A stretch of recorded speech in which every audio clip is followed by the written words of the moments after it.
Hello बच्चों, कैसे हैं आप लोग। मैं उम्मीद करता हूं कि आप लोग अच्छे से होंगे और आपकी पढ़ाई भी अच्छे से चल रही होगी।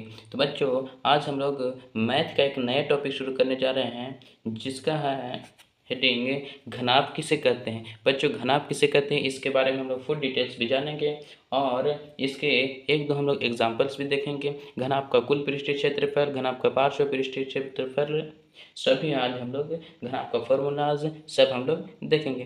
तो चलिए शुरू करते हैं। शुरू करने से पहले अगर आपने चैनल को सब्सक्राइब नहीं किया है तो सब्सक्राइब कर दीजिए और अपने दोस्तों के पास भी शेयर करना नहीं भूलिएगा।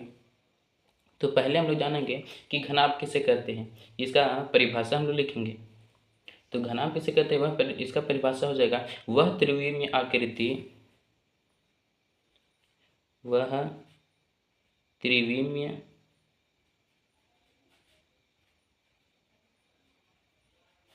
वह त्रिविमीय आकृति जो छह आयताकार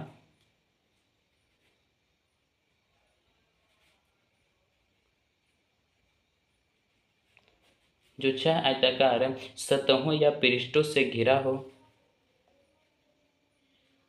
सतहों या पृष्ठों से घिरा हो, वह त्रिविमीय आकृति जो छह आयताकार सतहों या पृष्ठों से घिरा हो घनाभ कहलाता है।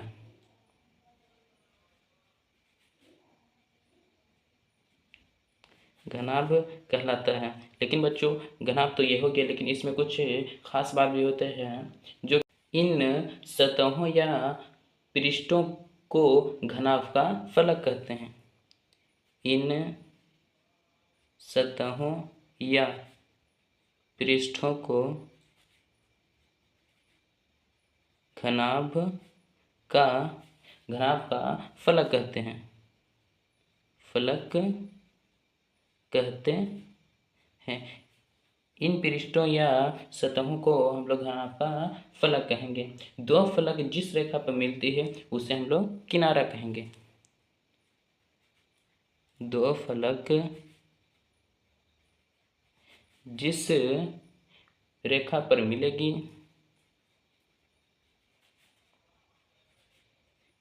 या मिलती है उसे हम लोग किनारा कहते हैं।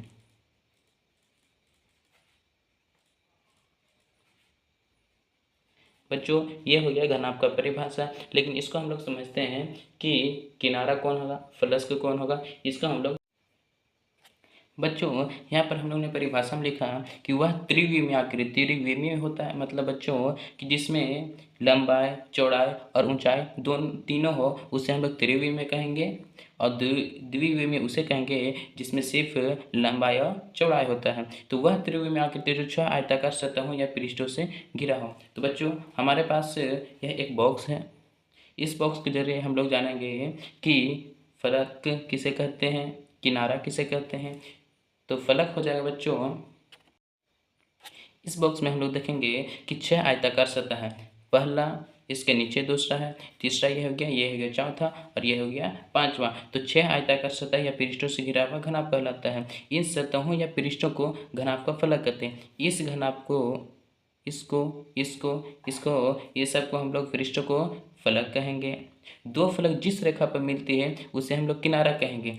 एक फलक हो गया और ये दो फलक हो गया, ये दोनों जहाँ पर मिल रहे हैं इसको हम लोग किनारा कहेंगे। ये एक फलक हो गया, ये एक फलक हो गया, ये दोनों फलक जहाँ पर भी मिल रहे हैं इसको हम लोग किनारा कहेंगे। तो किनारा हम लोग जानेंगे और फलक जानेंगे कितने होते हैं। तो फलक हो जाएगा बच्चों, यहाँ पे फलक हो जाएगा बच्चों हम लोग का यहाँ पे फलक की संख्या होती है 6 होती है और किनारों की संख्या होती है 12।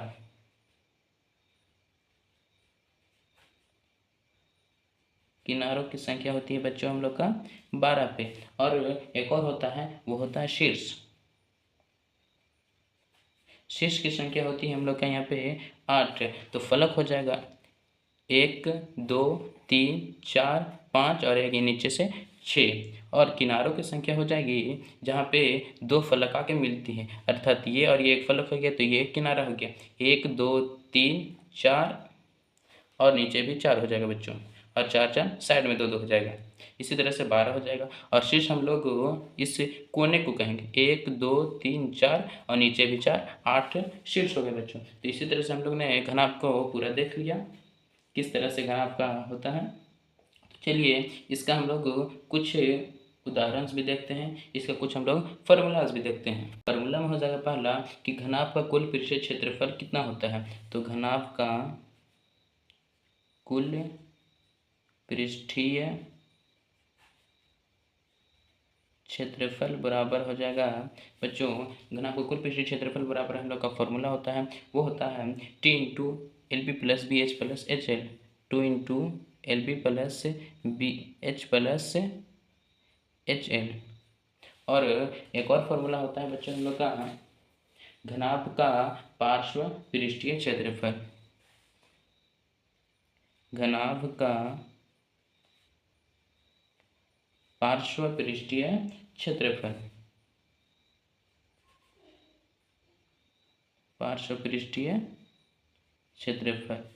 तो इसका हो जाएगा, इसका फॉर्मूला होता है बच्चों घनाभ का पार्श्व पृष्ठीय क्षेत्रफल का फॉर्मूला हो जाएगा 2 into L plus B into H, 2 into L plus B into H, जहाँ पे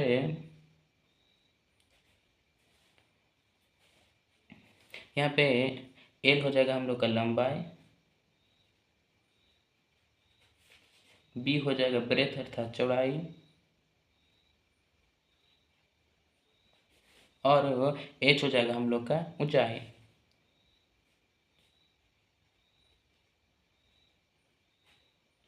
एल बी और एच हम लोग जानेंगे कि क्या होता है। तो चलिए इससे रिलेटेड हम लोग कुछ एग्जाम्पल्स देखते हैं।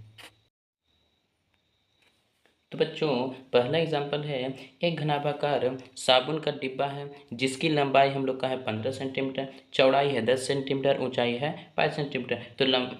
तो डिब्बे का कुल पृष्ठीय क्षेत्रफल ज्ञात करना है। तो यहाँ पे हम लोग पहले जो डाटा दिया है उसको सब एक जगह कर लेंगे। तो लंबाई बराबर अर्थात एल बराबर दिया है हम लोग का, एल बराबर दिया है 15 सेंटीमीटर, और चौड़ाई बी बराबर दिया है 10 सेंटीमीटर, और ऊंचाई एच बराबर दिया है हम लोग का 5 सेंटीमीटर। तो चलिए इसको हल करते हैं। तो हम लोग जैसा कि देखें कि ऊपर कि घनाभा का डिब्बा है, तो घनाभ का कुल पृष्ठीय क्षेत्रफल होता है, घनाभ का कुल पृष्ठीय क्षेत्रफल बराबर 2 into L B plus B H plus H L होता है। तो 2 into L B plus B H plus H L होता है। तो हो जाएगा यहाँ पे 2 इंटू एल का मान है हम लोग का 15, इंटू बी का मान है 10 प्लस बी का मान है 10, एच का मान है 5 प्लस एच का मान फिर बैठाएंगे 5 और एल का मान है हम लोग का 15, यह हो जाएगा सेंटीमीटर। तो 2 इंटू इसको हम लोग गुना कर लेंगे तो हो जाएगा 150 प्लस ये हो जाएगा 50 प्लस ये हो जाएगा 75। तो हो जाएगा यहाँ पे 2 इंटू ये सबको हम लोग जोड़ेंगे तो ये हो जाएगा 275 सेंटीमीटर स्क्वायर। तो 275 इंटू 2 करेंगे तो ये हो जाएगा हम लोग का 550 सेंटीमीटर स्क्वायर, ये हो जाएगा इसका कुल पृष्ठीय क्षेत्रफल।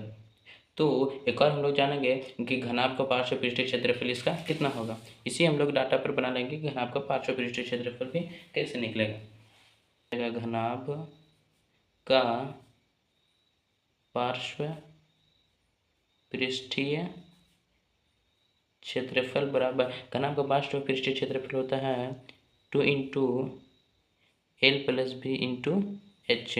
तो 2 इंटू एल का मान है हम लोग का 15 प्लस बी का मान है 10 और एच का मान हो जाएगा हम लोग का, सब सेंटीमीटर में दिए तो सेंटीमीटर बैठाएंगे बच्चों, अब एच का मान है हम लोग का 5 सेंटीमीटर। तो हो जाएगा यहाँ पे 2 इंटू 15 10 हो जाएगा 25 सेंटीमीटर गुन्ने 5 सेंटीमीटर, अर्थात ये हो जाएगा 2 गुन्ने 25 गुन्ने 5 सेंटीमीटर स्क्वायर। सेंटीमीटर सेंटीमीटर गुना कर दिए तो हो जाएगा सेंटीमीटर स्क्वायर। हो जाएगा यहाँ पे 250 सेंटीमीटर स्क्वायर। ये भी हम लोगों ने ऊपर देखा घनाभ का कुल पृष्ठीय क्षेत्रफल पर एक फॉर्मूला पर एक आंसर निकाला हम लोग एग्जाम्पल के जरिए, और घनाभ का पार्श्व पृष्ठीय क्षेत्रफल के जरिए हम लोगों ने एक उदाहरण फॉर्मूला के जरिए एक उदाहरण को सॉल्व किया। तो इसी तरह से आज हम लोग ने जाना बच्चों कि घनाभ का किसे कहते हैं, घनाभ का पार्श्व पृष्ठीय क्षेत्रफल का फॉर्मूला क्या होता है, घनाभ का कुल पृष्ठीय क्षेत्रफल का फॉर्मूला क्या होता है। तो बच्चों इसी तरह से अगले लेक्चर में हम लोग जानेंगे कि घन किसे कहते हैं, घन के बारे में और डिटेल्स हम लोग जानेंगे। इसी तरह से हमारे यूनिवर्सल क्लासेस के साथ जुड़े रहिए और अपने दोस्तों से शेयर करने के लिए ना भूलें। तो ओके, गुड बाय।